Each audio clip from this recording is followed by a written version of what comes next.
1월 30일 목요일 아침 묵상에 함께 해주신 여러분들 환영합니다. 저희는 계속해서 마태복음 10장 말씀 읽고 묵상하도록 하겠습니다. 오늘 읽을 말씀 마태복음 10장 9절로 14절입니다. 같이 읽겠습니다.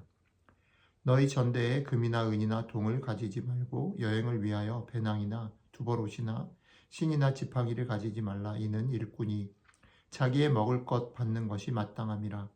어떤 성이나 마을에 들어가든지 그 중에 합당한 자를 찾아내어 너희가 떠나기까지 거기서 머물라. 또 그 집에 들어가면서 평안하기를 빌라. 그 집이 이에 합당하면 너희 빈 평안이 거기 임할 것이요 만일 합당하지 아니하면 그 평안이 너희에게 돌아올 것이니라. 누구든지 너희를 영접하지도 아니하고 너희 말을 듣지도 아니하거든 그 집이나 성에서 나가 너희 발의 먼지를 떨어버리라. 내가 진실로 너희에게 이르노니 심판날에 소돔과 고모라 땅이 그 성보다 견디기 쉬우리라. 아멘.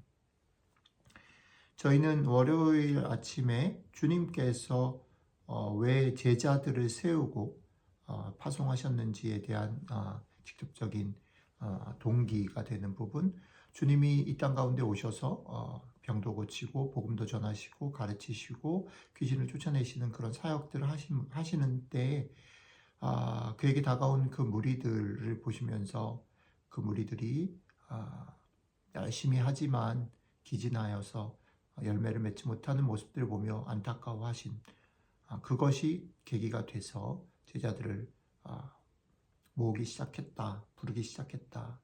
화요일 날에는 직접 제자들을 직접 주님이 부르시고 그들에게 권세를 주시고 또 그런 일들을 맡기신, 그리고 수요일 날에는 그래서 그 제자들을 이제 파송하시면서 하신 말씀.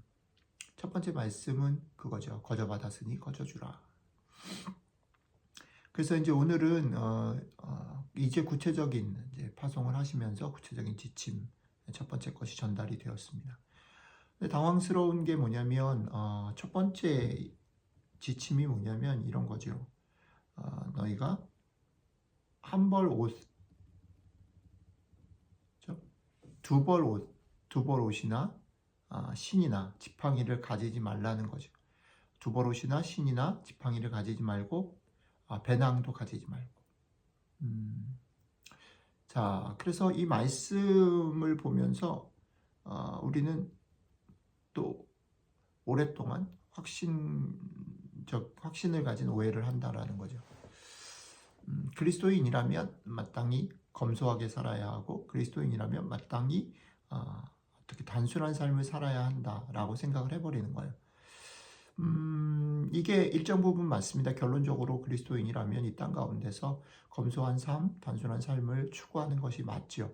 그러나 그 결론으로 그냥 훅 가버리면 계속 말씀드리지만 사실은 주님이 그 디테일드 외에 주님이 요구하신 검소한 삶, 단순한 삶이 결과적으로 보여지는 결과적으로는 같다 할지라도 왜 그래야 하는지에 대한 이유와 과정들이 다르면 그것은 다른 명령이라는 거죠.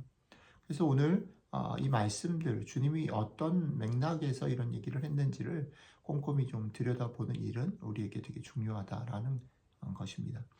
자, 주님은 이 얘기들, 이 결론, 검소한 삶, 두버럭 가지지 말고 배낭 가지지 말고 지팡이 가지지 말고 그렇게 가라고 하는 이 말씀에 도달하기 위해서 단계를 거치는 거죠.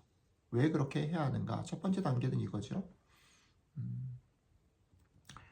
왜 너희가 그렇게 해야 되는가 하면 일꾼이 자기의 먹을 것 받는 것이 마땅하기 때문에 그렇다는 겁니다. 일꾼이 자기 먹을 것을 막 이렇게 쌓아서 사는 것, 자기가 벌어 먹는 것이 아니라 일꾼의 삶, 일꾼의 먹을 것, 필요한 것을 일꾼을 부르시고 보내신 분이 책임지신다라는 거죠. 그러니까 이 말을 가지고 어떤 경우에 사역자나 아니면 선교사나 이런 사람들이 대접받고 또 그들을 섬기는 것이 옳다, 섬김을 받는 게 당연하다라고 어깨를 펴고 그렇게 해야 되는 어떤 근거 구절로 사용되어지는 건 예수님의 의도는 아니죠. 여기서 말하는 것은 1차적으로는 주님께서 부르신, 주님께서 제자로, 성도로, 하나님 백성으로 부르신 사람들, 그 사람들이 살아가는 일에 우리 주님께서 책임지신다라는 거죠. 부르신 분이 책임지신다. 그것을 믿는 믿음, 거기서부터 출발한다라는 거죠. 그러니까 여러분들과 제 삶에서 이 태도가 있었어요. 여기가 출발이에요. 우리를 부르신 분께서 우리들의 삶을 책임지신다라는 거죠.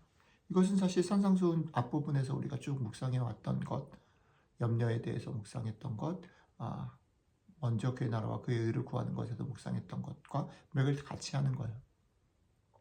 자, 그런데 오늘은 조금 독특합니다. 거기서 그 다음 단계가 있죠.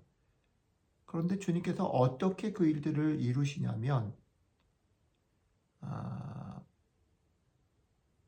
어느 지역에 갈 때에 그 성에 들어가면 합당한 자를 찾아내서 거기 머무르라 라고 말합니다. 그 일들을 어떻게 이루시냐면 돕는 손길들을 통해서 그 일을 이루신다라는 겁니다. 그 다음에 이어지는 세부 항목은 그들이 당신들을 영접하면 평안을 빌고 만약 그들이 영접하지 않으면 발의 먼지를 떨어버리라 라는 겁니다. 그러니까 하나님께서는 우리의 삶들을 책임지시는데 책임지시는 방법으로 어떤 상황에서는 사람들을 통해서 그 일들을 하시는데 그 사람들 하나님의 마음을 품고 섬기는 사람들에게 있어서 평안을 빌어주라, 복을 빌어주라. 그 평안이 그들에게 돌아갈 것이다. 그러나 여러분들을 영접하지 않는 사람들에게 발의 먼지를 떨어버리라.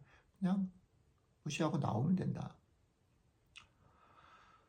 오늘 말씀 속에서 얘기하려고 하는 것은 주님께서 무조건 대책 없는 검소한 삶을 요구하신 게 강요하신 것이 아니라는 겁니다. 오히려 주님이 얘기하려고 하는 것은 이 땅 가운데서 하나님의 백성으로 주의 제자로 살아가는 삶이 쉽진 않은데 그 삶을 궁극적으로 우리 하나님께서 책임지신다라는 것들을 마음에 품고 살아라.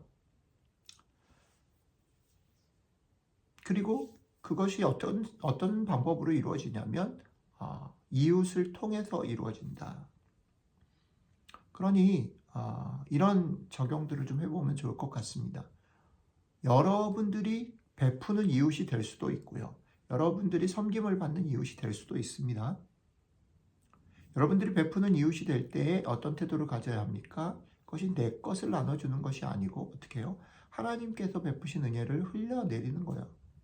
그러니까 우리가 베푸는 자가 될 때는 겸손함으로 하나님께 드리는 마음으로 감사함으로 그렇게 섬기는 겁니다. 내 것인 마음이 들 때는 그러지 않으시는 게 좋습니다. 또 섬김을 받을 때도 역시 마찬가지라는 거지요.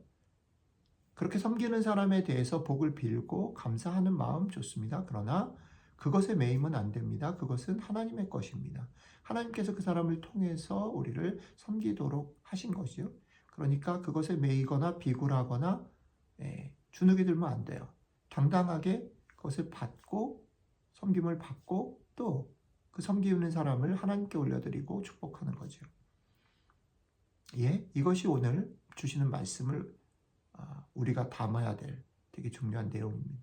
여러분들의 삶에서 섬기는 자가 되든 섬김을 받는 자가 되든 하나님께서 나를 통해서 혹은 우리 주변을 통해서 나를 섬기고 다른 사람을 섬기도록 하셨다라는 겁니다. 그것들을 통해서 더 하늘의 복을 누리는 거죠. 오늘 여러분들과 제 삶에서 섬기는 자가 될 때 겸손하게 하나님을 바라보며 기쁨으로 섬기고 섬김을 받을 때 그것 때문에 매이거나 주눅들지 말고 당당하게 그들을 복빌며 그들을 축복하고 감사하는 마음으로 그것들을 받는 그런 하루가 되시기를 주님의 이름으로 축복합니다. 기도하겠습니다. 하나님 그렇습니다. 우리들의 삶에 없어서 주눅이 들고 없는 것 때문에 불안해하고 눈치를 보며 살아가는 저희들, 그래서 그것들을 베푸는 사람들에게 매이기도 하고 주눅이 들기도 하는 저희들, 또 저희들이 무엇을 가져서 섬기고 나눌 때에 그것이 내 것인 양 인정받고 싶어하고 칭찬받고 싶어하는 우리들의 모습, 이 모든 것들 속에서 주님의 것이고 주님이 책임지신다라는 마음들이 우리 마음 가운데 자리를 잡았으면 좋겠습니다. 그래서 섬길 때에도 섬김을 받을 때에도 하나님께 감사하고 그 섬기는 사람들을 축복하고 또 겸손한 마음으로 섬기고 살아가는 저희들 될 수 있도록 함께 해주시면 좋겠습니다. 감사드리며 우리 주 예수님 이름으로 기도드렸습니다. 아멘.